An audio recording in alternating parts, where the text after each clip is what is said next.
ఈ అపర మేధావి మేడం గారు జగన్ గారి గురించి ఏదో చెప్తున్నారు, ఒకసారి విందాము. జగన్మోహన్ రెడ్డి గారు జెండా వందనం చేయలేదని చెప్పి టీడీపీ అఫీషియల్ సైట్స్ లో కార్టూన్ పోస్టులు పెడుతున్నారు. మీకు అసలు సిగ్గుందా అని మేము ప్రశ్నిస్తాం. పక్క పార్టీ వాడు జెండా ఎగరేస్తే మీకేంటి, ఎగరైపోతే మీకేంటి? నమస్తే మేడం గారు. రిపబ్లిక్ డే రోజు మీరు నేను జెండా ఎగరైపోతే ఏం కాదండి. ఆయన కొన్ని సంవత్సరాల పాటు ఎంపీగా చేశారు, ఒక రాష్ట్రానికి ముఖ్యమంత్రిగా చేశారు, ఇప్పుడు ప్రజెంటు ఎమ్మెల్యేగా ఉన్నారు. చిన్న చిన్న గ్రామాల్లో పంచాయతీల్లో కూడా ఆయా స్కూళ్ళలోకి వెళ్ళి అక్కడ ఉన్న సర్పంచులు కానీ లేదంటే ఆ రాజకీయ పార్టీలకు సంబంధించిన వ్యక్తులు, అంటే దేశానికో రాష్ట్రానికో గ్రామానికో ఏదో సేవ చేయాలని రాజకీయాల్లోకి వచ్చిన ప్రతి వ్యక్తి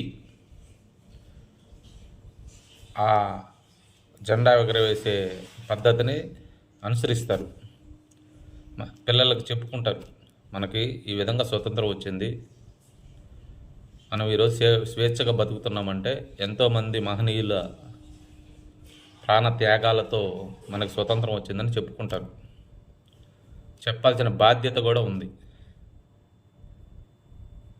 అది వదిలేసి ఆయన జెండా ఎగరేస్తే మీకెందుకు, ఎగరైపోతే మీకెందుకు అని మాట్లాడుతున్నారే.